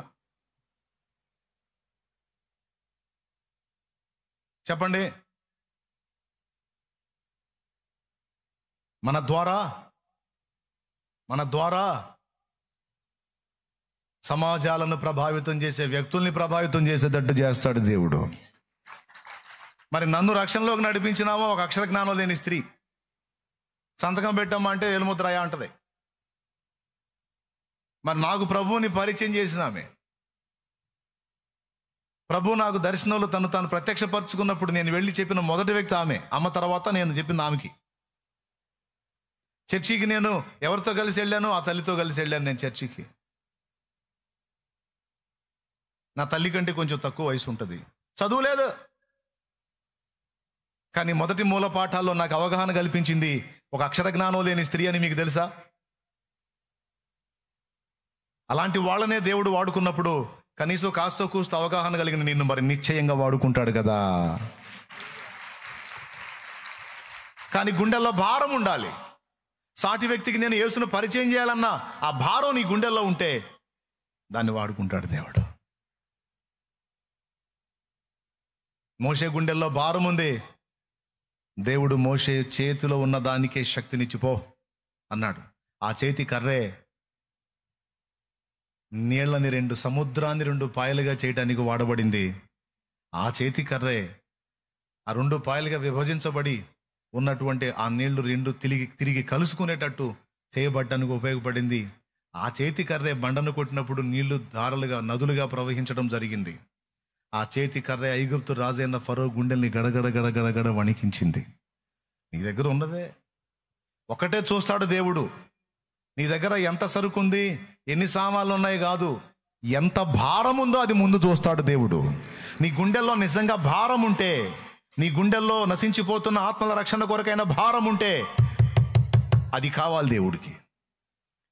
తన ప్రజలని కాపాడుకోవాలన్న భారం మోషేకుంది. ఉందని ఎలా చెప్పగలనో తెలుసా? 40 ఏళ్ళు గొర్రెలు కాశాడు, కానీ 40 ఏళ్ళు మామ మందనే కాశాడు, కానీ తన కోసం ఒక మందను సంపాదించుకోవాలా మోషే. ఎందుకో తెలుసా? ఏ నాటికైనా దేవుడి దగ్గర నుంచి నాకు పిలుపు వచ్చింది, నేను వెళ్ళి నా ప్రజల్ని బయటికి తీసుకొని రావాలి. నా ఊపిరి ఉన్నంత వరకు నిరీక్షిస్తాను, నా ప్రాణం ఉన్నంత వరకు నిరీక్షిస్తాను. ఏ నాటికైనా దేవుడు నన్ను పిలుస్తాడు, నా ప్రజల్ని బంధ విముక్తుల్ని చేయాలి. నా కోసం నేను ఇక్కడ మిద్యాన్లో మందల్ని సంపాదించుకుంటే ఎట్లా? అవసరం లేదని మరి ఎన్ని తిట్లు తిన్నాడో, ఎన్ని గద్దింపులు ఎదుర్కొన్నాడో, భార్య చేత ఎంత తృణీకారం పొందాడో. తన కోసం ఒక ఆస్తిని కూడా మిద్యాన్లో సమకూర్చుకోవాలా మోషే. ఎందుకో తెలుసా? తన గుండెల్లో భారం. నా ప్రజలు అక్కడ బానిస బతుకులు బతుకుతుంటే, నా ప్రజలు ఆంతున్న కొరడా దెబ్బలు తింటుంటే, నా ప్రజలు నా ఎముకనంటిన వారు, నా రక్త సంబంధికులు ఆంతున్న అల్లాడిపోతుంటే, నేను ఇక్కడ నా కోసం ఆస్తులు అంతస్తులు సమకూర్చుకొని, మందలు సమకూర్చుకొని భోగలాలంలో మునిగేదనా నేను? నో. నా ప్రజలు విడుదల పొందినప్పుడు, నా ప్రజలు స్వాస్థ్యాన్ని పొందినప్పుడు నా స్వాస్థ్యం గురించి ఆలోచిస్తాను. నా ప్రజలు అంత ఇబ్బందికరమైన పరిస్థితుల్లో ఉంటే నాకు మందలేంటని 40 ఏళ్ళు తన మామ మంద అయిన ఇత్రో మందనే మేపాడు. అదే నిర్గమకాండం 3లో రాయబడి ఉంది. మోషే తన మామ అయిన ఇత్రో మందను మేపుతూ అరణ్యముకు ఆవలకు తోలుకొని పోయాడు. అక్కడ దేవుని పర్వతమైన హోరేబులో మండుచున్న పొదలో దేవుడు అతనికి ప్రత్యక్షమయ్యాడు. అంటే తన కోసం ఒక మందను సమకూర్చుకోవాలా. ఎందుకు? తన గుండెల్లో భారం. తన ప్రజలు బాగున్నప్పుడు నేను బాగుందాం, తన ప్రజలు కష్టాల్లో ఉన్నప్పుడు నేను ఎట్లా సుఖపడదాం? నేను ఎట్లా సుఖపడేది? ఏం మనసు అండి అది? ఎంత భారం! ఈ ఒక్క చోటే కాదు, మోషే గుండెల్లో భారం ఉంది అంటానికి మరో నిరూపణ ఏంటో తెలుసా? ఇశ్రాయేలీలు ఐగుప్తు నుంచి బయటికి వచ్చిన తర్వాత మోషే కొండ మీదకి ఎక్కుతాడు 40 రోజులు దేవుని ఆజ్ఞలు తీసుకోవటానికి, పలకలు తీసుకోవటానికి. ఆయన కొండ దిగేటప్పటికి వీళ్ళు బొమ్మను చేసుకొని, ఈ బొమ్మ యెహోవా అని ఎగురుతుంటారు దూడం చేసుకొని. ఆ ఘట్టం మీరు నిర్గమకాండం 32 ఇంటికి పోయినా చూసుకోవచ్చు, వ్రాయబడి ఉంటుంది. అక్కడ మోషే ఏమడుగుతాడో తెలుసా దేవుణ్ణి? వాళ్ళ పాపం పరిహరించితివా, లేకపోతే నా పేరు నీ గ్రంథమందు కొట్టివేసి వాళ్ళని వదిలేయమంటాడు. అంటే ఏంటో తెలుసా? వాళ్ళందరికీ ప్రతిగా నన్ను ఒక్కడిని నరకానికి పంపించి వాళ్ళని బ్రతకనివ్వవా అని అడుగుతాడు. ఆ ప్రజల కోసం ఎంత భారం ఉందో ఇక్కడ అర్థమైందా మీకు? ఆ ప్రజల కోసం ఎంత భారం ఉందో మీకు అర్థమైందా? ఆ గుండెల్లో అంత భారాన్ని, ఒక బడబాగ్నిని, ఒక పెద్ద అగ్నిని లోపల పెట్టుకొని గొర్రెలు తోలుకుంటా తిరిగాడు 40 సంవత్సరాలు. ఆ భారం అంతా గుండెల్లో. అయ్యో నా ప్రజలు, అయ్యో నా ప్రజలు, అయ్యో నా జనులు, నా ప్రజలు నశించిపోతున్నారు, నా ప్రజలు బానిస బ్రతుకుతున్నారు, నా ప్రజలు బంధకాల్లో ఉన్నారు, నా ప్రజలు అలమటిస్తున్నారు, నా ప్రజల్ని ఎవరు విడిపిస్తారు దేవా? ఎప్పుడు సమయం? అందుకే వెతుక్కొని వచ్చాడు. వాస్తవంగా ఇశ్రాయేలు జనం మొత్తం ఉంది ఎక్కడ? ఐగుప్తులో. కానీ ఐగుప్తులో కాదు ఎతికింది దేవుడు, మిద్యాన్లో వెతికాడు. ఎందుకు తెలుసా? వాళ్ళందరినీ బయటికి తేవాలనే ఒరిజినల్ భారం 100% కలిగి ఉన్నాడు. ఎక్కడున్నాడు? మిద్యాన్లో మందను మేపుతున్నాడు.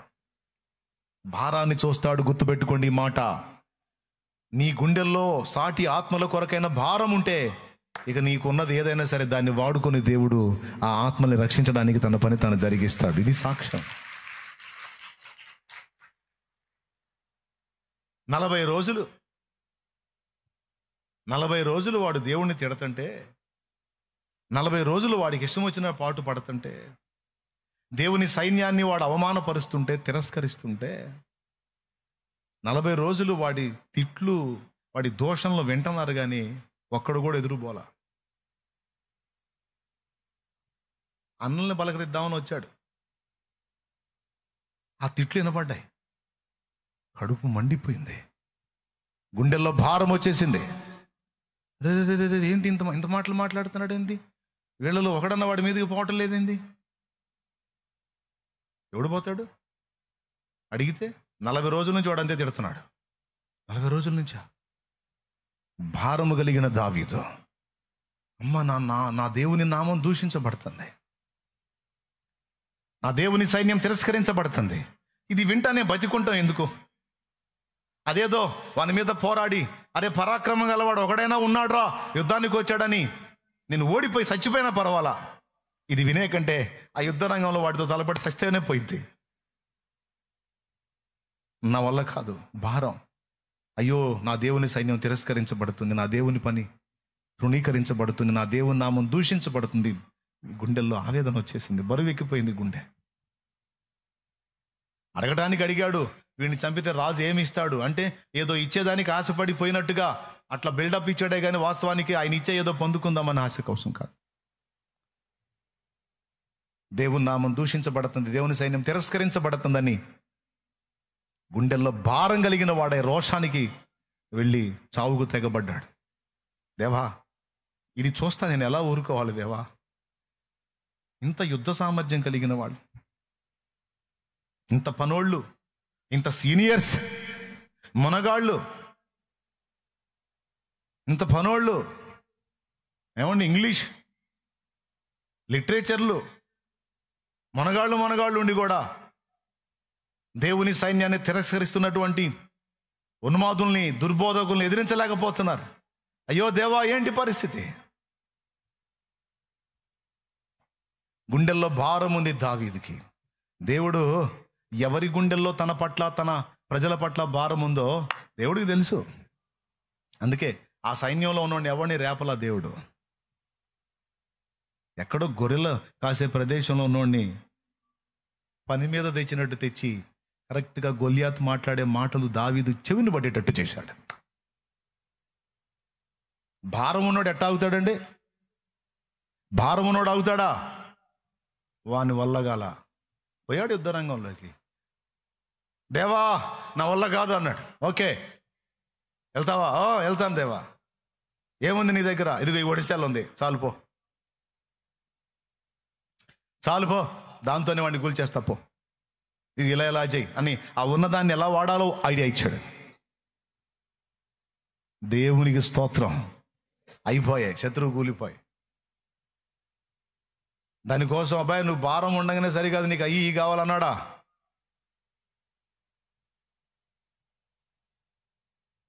ఆ భారాన్ని చూశాడు, తనకున్న కొంచెంలో నుంచే వాడుకోవటం మొదలుపెట్టాడు దేవుడు. అయిపోయింది, శత్రువుని కూల్చేశాడు. అంతమంది వల్ల కాని పని ఈ పిల్లవాడి వల్ల అయ్యేటట్టు చేశాడు దేవుడు. ఇక్కడ భారం ముఖ్యం తమ్ముడో, చెల్లి. ఇక్కడ నీ వయసుతో కూడా నిమిత్తం లేదు సుమా. నీ సామర్థ్యాలు, నీ పాండిత్యాలు, నీ గుండెల్లో భారం ఉంటే, ఆత్మల కొరకైన రంది ఉంటే, నీకున్నదాన్నే దేవుడు వాడి గొప్ప కార్యాలు సాధిస్తాడు. కొంతమందికి భారం ఉంటుంది, కొంతమందికి భారం ఉండదు. కొంతమందికి చక్కగా మాట్లాడగలరు, పాడగలరు, ఎదుటి వాళ్ళకి వివరించి చెప్పగలరు, కానీ 4 ఆత్మలు రక్షిద్దామన్న భారం ఉండదు. కొంతమంది మాట్లాడలేరు, పాడలేరు, చక్కగా వివరించి చెప్పలేరు, కానీ వాళ్ళ గుండెల్లో భారం ఉంటుంది. దేవుడు ఎవరిని వాడుకుంటాడు? ఈ పండితులను వాడుకుంటాడా? భారం ఉన్న వాళ్ళని. అర్థమైందా? 2, అసమర్థుడు అన్న నీ చేతనే, పనికి రావు అన్న నీ చేతనే రాజులను శాసించే దండం కలిగిన ఫరోని కూడా శాసించే దండముగా దేవుడు నిన్ను మార్చగలడు అనేది ఒకటి. 2వది, గుండెల్లో భారం ఉంటే నీకున్న ఆ కొంచెములో నుండే అనేకులకు ఆశీర్వాదకరంగా నిన్ను చెయ్యగలడు అనేది 2. 3, ఒక్క రోజుకి పట్టెడు పిండి, కొంచెము నూనె, కానీ దైవజనుడికి పెట్టాలన్న ఆశ ఉంది, కానీ నా దగ్గర లేదే. అమ్మా నీళ్ళు అవుతున్నాయి, దప్పిక అవుతుంది అంటే తెస్తానయ్యా, దైవజనుడు నీళ్లు తెస్తానని వెళ్ళింది పాపం. ఆ చేత్తోనే ఒక చిన్న అప్పం చేసుకుంటా, అమ్మ ఆకలిగా ఉంది అన్నాడు. దైవజనుడా, నీకు ఆహారం పెట్టాలని నాకుండదా? తొట్టిలో పట్టెడు పిండి, బుడ్డిలో కొంచెం నూనె. నేను నా కుమారుడు చావక మునుపు వాటిని వండుకుందామని పుల్లల కోసం వచ్చాను. నీళ్ళైతే అందుబాటులో ఉన్నాయి, కానీ ఆహారం నాకు నా బిడ్డకే సరిపోయిన ఆహారం. అందులోనే ఒక చిన్న అప్పం చేసుకుంటా.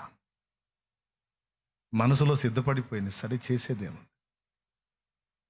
కానీ దేవుణ్ణి, దైవజనుల్ని ప్రేమించే ఆ తల్లికి దేవుడు ఏమైనా తక్కువ చేశాడా? దేవుడి సేవకుల్ని ప్రేమించే ఆ తల్లికి దేవుడు తక్కువ చేయలే. తనకే ఫుడ్డుకు లేని ఆమె ఇంటి నుండి కరువు కాలం తీరేంత వరకు దైవజనుడిని సమృద్ధిగా పోషించేటట్టు చేశాడు ఆమె ద్వారా దేవుడు.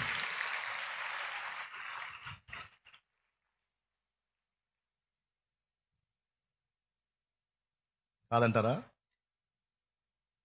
ఆమె గుండెల్లో ఉంది. దేవుని పట్ల ప్రేమ ఉంది, దైవ సేవకుల పట్ల ప్రేమ ఉంది.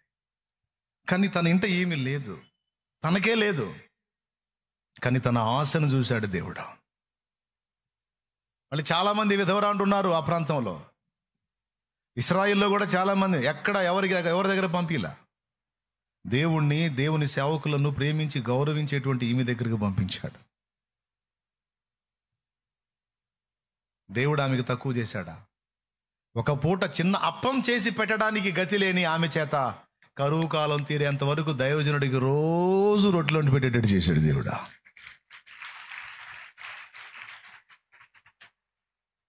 మనసు ఉంటే, ఆ మమత ఉంటే ఏదో ఒక దారి దేవుడు చూపిస్తాడు. గుండెల్లో ఉండాలి అది. దేవుని పట్ల, దైవ సేవకుల పట్ల ఖచ్చితంగా దయ చూపుతాడు దేవుడు. ఆయన అన్యాయస్తుడు కాదు. మీ దగ్గర ఏమైనా కలదా ఈ ప్రజలకు పెట్టడానికి? నాకు తెలిసి మిగిలిన ప్రజల్లో చాలామంది దగ్గర కొద్దో గొప్ప ఉండొచ్చు, కానీ ఎవరు ముందుకు రాలా. ఎవరు వచ్చారో తెలుసా? ఒక చిన్న బాబు వచ్చాడు. చిన్న బాబు, నా దగ్గర 5 రొట్టెలు 2 చేపలు ఉన్నాయి అన్నాడు. వెంటనే యేసుప్రభు ఏమన్నాడు? 5 రొట్టెలు 2 చేపలా? ఆడంటే పిల్లోడు తెచ్చాడు అనుకో ఆంధ్రేయ, నీకాడు మైండ్ పని చేయట్లే. 5 రొట్టెలు 2 చేపలు, ఇక్కడే 5,000 మంది పురుషులు, 5,000 మంది ఉన్నారే, స్త్రీలు ఇంకా మించి ఉన్నారే, పిల్లలు ఉన్నారే, మొత్తం 10-12 మంది కనపడుతుంటే 5 రొట్టెలు 2 చేపలా? ఆడంటే పిల్లోడు, ఆడికి మైండ్ లేదు. నువ్వు ఎట్ట తెచ్చావు అన్నాడా?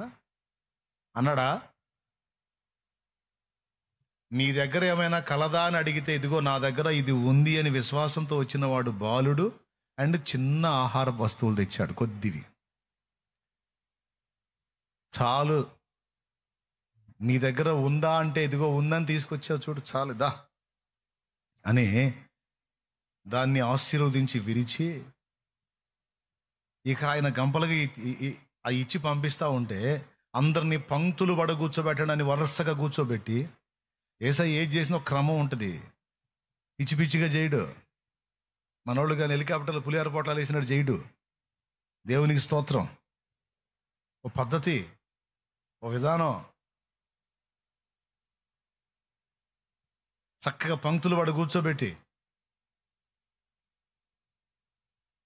వరుసగా అందరికి వడ్డించుకుంటూ వెళ్తే 5 రొట్టెలు 2 చేపలేనా? ఇంకెవరన్నా ఇంకా 10 రొట్టెలు తెచ్చి ఇచ్చారా? బాయ్ చెప్పండి. ఉత్పత్తి అయినదంతా అందులోంచే ఉత్పత్తి అయిందా? ఇంకెక్కడి నుంచి అన్నా ఇంకో కొంతమంది 4 బస్తాల రొట్టెలు ఏమన్నా తెచ్చారా? పెద్దగా చెప్పండి. అంటే ఇప్పుడు ఇన్ని వేల మందికి కడుపులు నింపింది 5 రొట్టెలు 2 చేపలే, అందులోంచి ఉత్పత్తి అయినాయి. నీ దగ్గర ఉన్నది 5 రొట్టెలు 2 చేపలు అంతే అయి ఉండొచ్చు. అదే ఎంతమంది ఆత్మీయ ఆకలైనా భౌతిక ఆకలైనా తీర్చడానికి సరిపోయేటట్టు నా దేవుడు చెయ్యగలడో.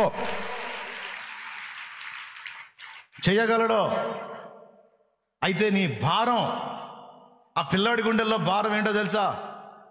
ఆడి కడుపు నింపుకుందాం అన్న భారం కాదు. ఆడ ఆహారాన్ని కూడా యేసయ్యకి ఇచ్చేది 10 మందికి అందేటట్టు చేయాలనే భారం వాడిది. అందుకే వాడు ముందుకు వచ్చాడు. నేను దేవుని ముందుకు వచ్చి దేవుని వాక్యం ప్రకటించేటప్పుడు నేను అదే ఫిక్స్ అవుతాను. నేను బాగా పాండిత్యం సంపాదించి మంచి పండితున్నయి, పెద్ద మొనగాడినయి, పెద్ద తోపునయి, ఏదో సాధించాలని రాలా. ఒక పక్క దేవుని వాక్యం చదువుకుంటా దేవుడు అవగాహన కల్పించినవన్నీ బిడ్డలకు నేర్చుకుంటా ఇప్పటికీ నేర్చుకుంటానే ఉన్నాను బిడ్డలకి. దేవుడు అందిస్తానే ఉన్నాడు. జీవజల ప్రవాహంలాగా దేవుడు తన వాక్కును పంపిస్తానే ఉన్నాడు. ఒకేసారి బస్తాలు దాచిపెట్లా. ఒక పక్క నుంచి దేవుడు ఇచ్చింది పంచుకుంటా వస్తుంటే మళ్ళా దేవుడు సమకూరుస్తా ఉన్నాడు.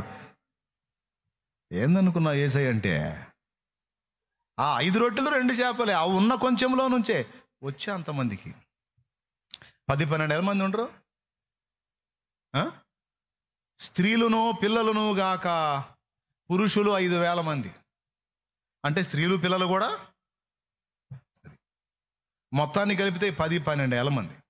ఇన్ని వేల మందికి ఆడ 5 రొట్టెలు 2 చేపల నుంచే వచ్చింది ఉత్పత్తి. నీ దగ్గర ఉన్న సామర్థ్యం కొంచెమై ఉండొచ్చు, నీ కలిగి ఉంది కొంచెమై ఉండొచ్చు.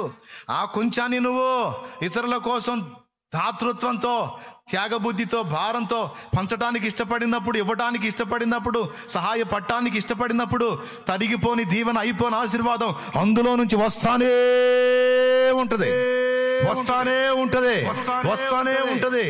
ఖాళీ అన్న మాట ఉండదు దేవుని బిడ్డ. భారం నా కడుపు నింపుకోవటం కాదు, నలుగురి కడుపులు నింపాలి. నేను ఒక్కడిని బతికి బాగుపడటం కాదు, నలుగురిని బతికించాలి, నలుగురిని బాగు చేయాలి. నా కుటుంబం ఒకటి బాగుంటే కాదు, నా కుటుంబంలాగా 4 కుటుంబాలు పచ్చగా ఉండాలి. ఈరోజు విజయవాడలో ఉన్నోళ్ళే సగం మంది క్షేమంగా ఉన్నవాళ్ళు తమ ఆహారాన్ని తీసుకెళ్ళి వాళ్ళకి పెడితే ఎంత బాగుండండి. పెడుతున్నారు, కొంతమేర పెడుతున్నారు. ఇంకా మిగిలిన వాళ్ళు కూడా చైతన్యం పొంది, మాకు ఉంది కదా ఆహారం, ఈ ఆహారంలో కొంత తీసుకెళ్ళి సాటి వాళ్ళకి పెడతాం. ఎంత దీనంగా తీసుకుంటారో చూడండి. వాళ్ళని చూస్తుంటే నేను ఏడ్చుకున్నానండి. నేను హెచ్చులకు చెప్పట్లేదు, నా గుండె బరువెక్కిపోయింది. అయా ఏదన్నా మైనపోతే ఏదన్నా అయా క్యాండిల్ దొరికితే ఇవ్వండి, ఆ క్యాండిల్ వేయండి, ఒక అగిపెట్టి ఇవ్వండి, అయ్యా లైట్ లేదయ్యా, దీపం లేదయ్యా, పిల్లల్ని పెట్టుకొని పసిపెట్టలు చీకట్లో ఉంటున్నావయ్యా అని అంటున్నా.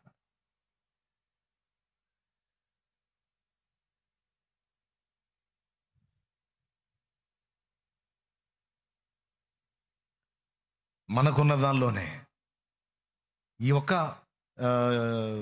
వైపరీత్యంలో హెల్ప్ చేయటమే కాదు, ఇరుగు పొరుగులకి ఎప్పుడు సాయం చేసే మనసు అనేది ఎంత మంచి మనసు అండి.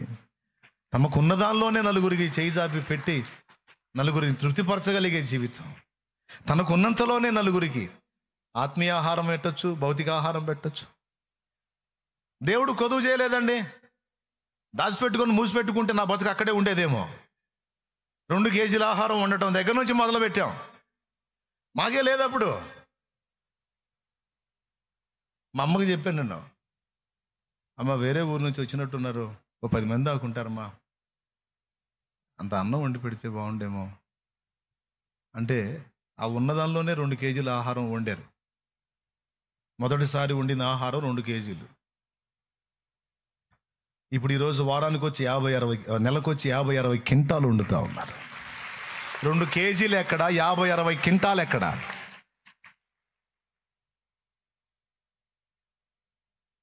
మళ్ళా ప్రజలకు పంచంగా, ఇచ్చేవాళ్ళకి దేవుడు హెల్ప్ చేసేవాళ్ళకి చేయంగా, అచ్చగా వండి పెట్టేయి. అన్యాయస్తుడు ఆయన. దాచిపెట్టుకొని మూసిపెట్టుకుంటే అది అక్కడే ఉంటుంది, అంతే ఉంటుంది. ధారాళముతో, దాతృత్వంతో దేవుని ప్రేమించి, ప్రజల్ని ప్రేమించి, కుటుంబానికి కూడా అదే నేర్పుకోవాలి. రేయ్, పిల్లలకు కూడా అదే నేర్పాలి. మనం తిని మనం బతికింది బతుకు కాదురా. మనకున్నా లేకపోయినా ఉన్నదానిలో నలుగురికి సాయం చేసే బుద్ధి చూసావా, అది గొప్ప మనసురా, అది దేవుడు దీవించే మనసురా. రేయ్ అమ్మాయి, కూతురా, అరే కొడుకా, ఈ బుద్ధి మంచిదిరా, గుర్తుపెట్టుకోండి అని తల్లిదండ్రులారా నేర్పుకోండి పిల్లలకి. మనకున్న దానిలో చూసుకొని, దానిలో మురుసుకొని, దాచిపెట్టుకొని, కొప్పేసుకొని బతకడం కాదు. అది దరిద్ర బతుకది. ఆ దరిద్ర బతుకు ఆశీర్వాదం లేని బతుకది. ఆశీర్వాదకరమైన బతుకు ఏంటో తెలుసా? మన కడుపులు నింపుకోవడమే కాదు, 10 మంది కడుపులు నింపాలి అనే మనస్సు ఆశీర్వాదకరమైన మనస్సు. సంతానాన్ని కూడా నేర్పుకోండి ఈ మనస్సుని. దేవుడు అన్యాయస్తుడు కాడే. 10 మందికి ఇచ్చే నీ చెయ్యి ఇవ్వలేని స్థితిలోకి ఆగిపోయింది అనుకో, పరీక్షించాడు అనుకో, ఒకరోజు నువ్వు పట్టజాలనంతగా నీ చేతులు నింపుతాడు ఆయన. నువ్వు పట్టజాలనంతగా నీ చేతులు నింపుతాడు. ఇది నిండి పొర్లిపోయేటట్టు నింపుతాడు ఆయన. దేవుని ముందు కూర్చొనేడు, లేకపోతే కూర్చొనేడు, నా ప్రభువా నేను తిని 10 మందికి పెట్టేదాన్ని, 10 మందికి పెట్టేవాడిని. ఏంది ప్రభా నాకే లేకుండా ఆగిపోయింది ఏంది తండ్రి? నా కోసం కాదు, 10 మంది కోసం నాకు ఆహారం ఇవ్వు. నేను తిని సంతోషం ఎత్తుకునేదానికంటే 10 మందికి పెట్టడంలో నా సంతోషం ఉంది ప్రభువా. అది నా చేతుల ద్వారా జరగకపోతే నాకు చిరాగ్గా ఉంది ప్రభువా. నాకు తెలియదు ప్రభువా, 10 మందికి సాయం చేసేటట్టు నా చేతులు నింపమని నువ్వు ఏడు దేవుని ముందు కూర్చొని, నా దేవుడు ఖచ్చితంగా ఆయన పిడికిళ్ళు విప్పి నీ చేతులు పొర్లిపోయేటట్లు నింపుతాడు ఆయన. ఆ గుండె పుట్టాలి, ఆ గుండె పుట్టాలి మనకు, అలాంటి మనసు పుట్టాలి. అది లైఫ్. నీకున్నంతలోనే. నేను ఎక్కడో అప్పులు తెచ్చి ఎక్కడో ఇంకొక దగ్గర తీసుకొచ్చి చేయమని చెప్పట్లా. ఇప్పుడు మన కలిగి ఉన్న దానిలో తీసుకెళ్తాం. ఎవరో ఇస్తారు, ఎవరో చేస్తారు, ఎవరో దయ చూపుతారు, ఎవరో ధర్మం చేస్తారని నేను చేయట్లే. ఈ పనులన్నీ నా చేతికి దేవుడు ఇచ్చినట్టు ఆవంతులో ఖర్చు పెడతా ఉన్నాను, వాడుతూ ఉన్నాను. అయిపోయిందిరా అనుకుంటే మళ్ళీ దేవుడు సహాయం చేస్తూ ఉన్నాడు, వస్తూ ఉంది. నేను ఎవరి దగ్గరికి పోవాలా, ఎవరిని చేతులు చాపి దేహాన్ని అడగలా, ఎవరి దగ్గర నేను ముష్టెత్తలా. ఆ రోజు నుంచి ఈ రోజు దాకా మోకాళ్ళు వేసి ప్రార్థన చేసి దేవుణ్ణి అడుగుతాను. సంఘం బాధ్యత కనుక సంఘం అవసరాలకు సంఘానికి చెప్తానంతే. దేవునికి స్తోత్రం. దేవుడు తక్కువ చేయకుండా ఆ రోజు నుంచి ఈ రోజు దాకా ఉన్నంతలో ఎదుటి వాళ్ళకి సహాయం చేయడానికి దేవుడు కృప చూపుతానే ఉన్నాడు. అనేక మందిని దేవుడు కదిలిస్తానే ఉన్నాడు.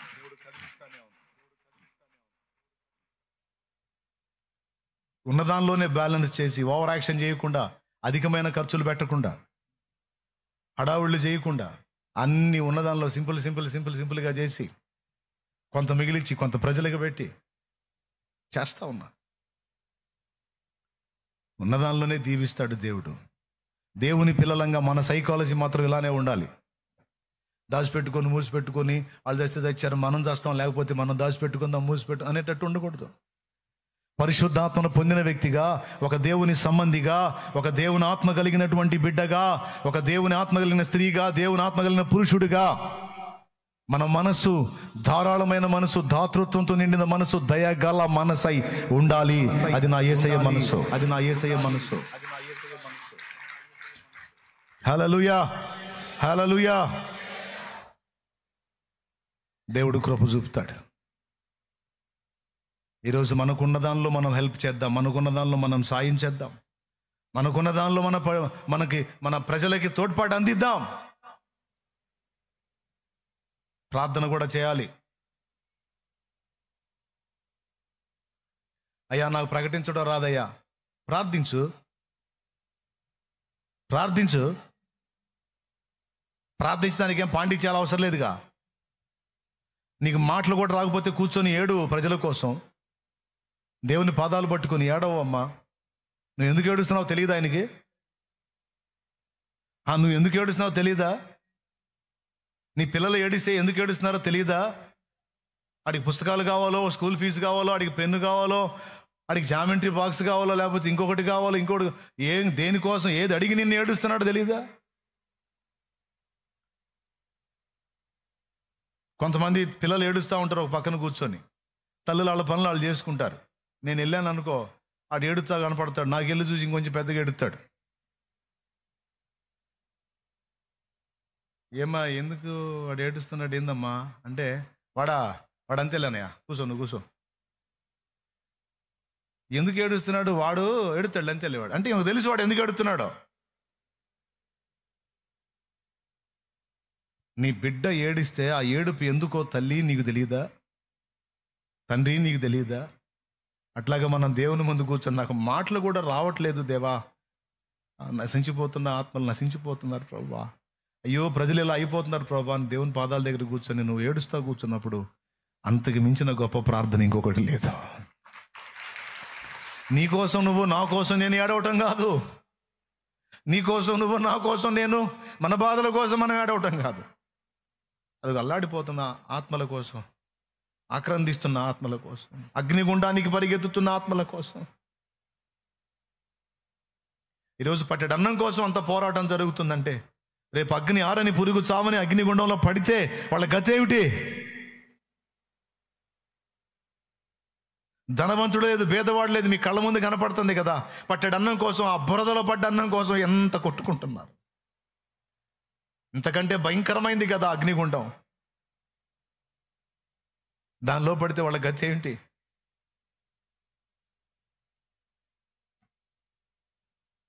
దేవుని ముందు కూర్చొని, దేవా భయంకరమైన పరిస్థితుల్లో నశించిపోతున్నారు దేవా, నేను ఎరుగక నశించిపోతున్నారని నువ్వు ఆ ఒక్క పాయింట్ ఎత్తి కూర్చొని నువ్వు ఏడిస్తే అంతకు మించిన గొప్ప ప్రార్థన ఇంకొకటి లేదు. దాన్ని గొప్ప ప్రార్థనగా నా దేవుడు తీసుకుంటాడు. ఆ కన్నీళ్ళను తన బుడ్డిలో దాచుకుంటాడు. ఆ కన్నీటికి ప్రతిగా కొంతమందిని దర్శిస్తాడు. అలా నా కోసం ఎంతమంది ఏడ్చారో, ఎంతమంది కన్నీటి ప్రార్థనను ఆధారం చేసుకొని ఆ రాత్రి నన్ను దర్శించాడో నా దేవుడు. నీ కన్నీళ్లను ఆధారం చేసుకుని ఎంతమందిని దర్శిస్తున్నాడో నీకేం తెలుసు? రేపు అక్కడ వచ్చింది లెక్క. గుండెల్లో భారం ఉండాలి బిడ్డ. ఒక క్రైస్తవ బిడ్డగా మన కోసం మనం బతికేది బతుకు కాదమ్మా. ఒక క్రైస్తవ బిడ్డగా మన కోసం మనం బతికేది బతుకు కాదు. ప్రజల కోసం, సమాజం కోసం, ప్రభువు కోసం మనం బ్రతకాలి. ఎవరు అట్టసాస్తే నాకెందుకులే, మనం బాగా గుట్టుగా బతుకుదాం అనుకునేది కాదు.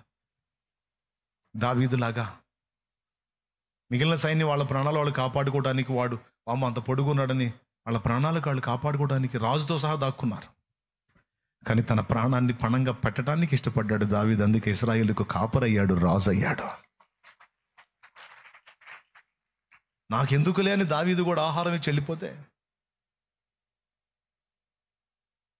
బైబిల్లో చరిత్రలు ఇంకో రకంగా ఉండేవి. కానీ అలా వెళ్ళలా. వీళ్ళందరికీ సాహసం లేదు, నేను చచ్చిపోతా అవసరం అయితే దేవుని కోసం వెళ్తా నేను. మన గుండెల్లో ఉన్న భారం, మన వ్యక్తిత్వం, మన మనసును దేవుడు పట్టించుకుంటాడు. దృష్టిలో పెట్టుకొని అలాంటి సుందరమైన వ్యక్తిత్వాల్లో మనం నిర్మించబడదాం. మనకున్న కొంచాన్నే దేవుడు వాడుకుంటాడు. 1000 మందిని కోల్చడానికి సంసోనుకు దేవుడిచ్చిన ఆయుధం ఏంటో తెలుసా? గాడిద చచ్చి పడి ఉంటే దాని దవడ ఎముక. దవడ ఎముక ఏం ఆయుధం అండి అది? 1000 మందిని కూల్చాడు దాంతో. దేవుడు వాడుకొని అంతే. ఇలాగా మనకున్న కొంచెంలోనే, మనకున్న దానిలోనే మనం దేవుని కొరకు, ప్రజల కొరకు మనం ఆరాటం కలిగి ఉంటే దేవుడు చేయాల్సిన న్యాయం మనకున్న దానిలో నుండే వచ్చేటట్టు చేస్తాడు. దానిలో నుండే వచ్చేటట్టు చేస్తాడు. దానిలో నుండే వచ్చేటట్టు చేస్తాడు. ఆమేన్. ఆ కృప మనందరికీ నా తండ్రి దయచేయును గాక. రండి, పైకి లేచి నిలబడండి, ప్రార్థన చేసుకుందాం. ఇప్పుడు మళ్ళీ నేను వెళ్ళాలి అక్కడికి. దేవుని చిత్తం అయితే వెళ్ళటానికి ట్రై చేస్తాను. అక్కడ పరిస్థితులు తెలుసుకొని చెప్తాడు. విజయవాడలో మొత్తం 32 డివిజన్లు ఎఫెక్ట్ అయ్యాయి. ప్రస్తుతం 18 నుంచి 20 డివిజన్లలో వాటర్ తగ్గిపోవటం జరిగింది. అంటే ఇంకా 12 నుంచి 14 డివిజన్లలో, రైట్, సింగనగర్ చుట్టుపక్కల ఏరియాల్లో వాటర్ కొంచెం ఇంకా పెరిగిందట. బుడమేరు వాగు పనులు సరి చేస్తూ ఉన్నారు, తెగిన కట్టలు సరి చేస్తూ ఉన్నారు. కనుక ఆ వాటర్ వెళ్ళే మార్గం ఈ ఏరియాల నుండే వెళ్ళాలి. కనుక అడుగు వాటర్ పెరిగే అవకాశం ఉందంటున్నారు. ఇంకొక అడుగు వాటర్. కబేలా అనే ప్రాంతంలో ఆ చుట్టుపక్కల ఏరియాల్లో కూడా వాటర్ ఉంది. నున్న వైపు ఉన్న ఏరియాలు బాగా ఎఫెక్ట్ అయ్యాయి. కృష్ణలంక రిటైనింగ్ వాల్ వల్ల డ్యామేజ్ లేకుండా పోయింది. అయితే కృష్ణలంక ఫస్ట్ ఎఫెక్ట్ అయ్యేది. 3 అడుగుల వాటర్ వచ్చింది, ఇప్పుడు కంట్రోల్లోకి వచ్చింది అక్కడ పరిస్థితి అని చెప్పారు. మొత్తం మీద 10 నుంచి 13 డివిజన్లు ఇంకా నీళ్లలోనే ఉన్నాయనేది సమాచారం.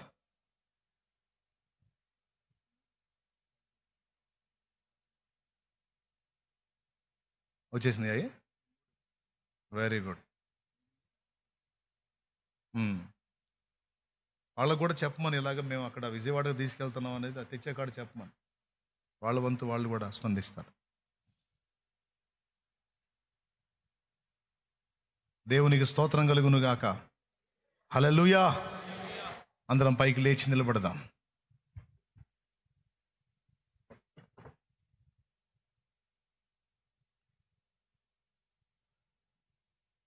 లైవ్ లో ఉన్న వాళ్ళు కూడా విన్నారు. కలతలకు కృంగిపోవద్దు, పరిస్థితులకు లొంగిపోవద్దు, ప్రతికూలతలను బట్టి జడుసుకోవద్దు. దేవుని కొరకు నువ్వు చూసే ఎదురు చూపులు, దేవుని కార్యాల కొరకు నువ్వు కలిగి ఉన్న నిరీక్షణ నిన్ను సిగ్గుపరచదు. మనం కలిగి ఉండాల్సినటువంటి వైఖరి, మనం కలిగి ఉండాల్సిన వ్యక్తిత్వ సౌందర్యం ఏంటో నేను ఈరోజు మీకు అందించాను. భారం అనేది మన గుండెల్లో ఉంటే ఆ భారాన్ని బట్టి దేవుడు తన కార్యాలు మన ద్వారా జరిగిస్తాడు. మన దగ్గర ఏముంది, ఎంత ఉంది అన్నది కాదు, ఆ ఉన్నదాన్నే అనేకులకు ఆశీర్వాదకరంగా దేవుడు మారుస్తాడనే ఒక అంశాన్ని ఈరోజు నేను మీ దృష్టిలోకి తీసుకొచ్చాను. కాబట్టి ఈరోజు పనికి మాలిన వాడిగా దానిగా గుర్తింపబడి ఉన్నావేమో. అది దేవుని చేరక ముందు.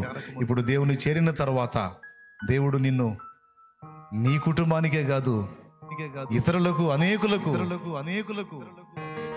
దీవెనకరంగా ఆయన మార్చి ఉన్నాడు. మార్చుతాడు కాదు, మార్చున్నాడు. అంతే, నమ్ము. భవిష్యత్తులో నీవు ఆ కార్యాలను చూస్తావు, అనుభవిస్తావు.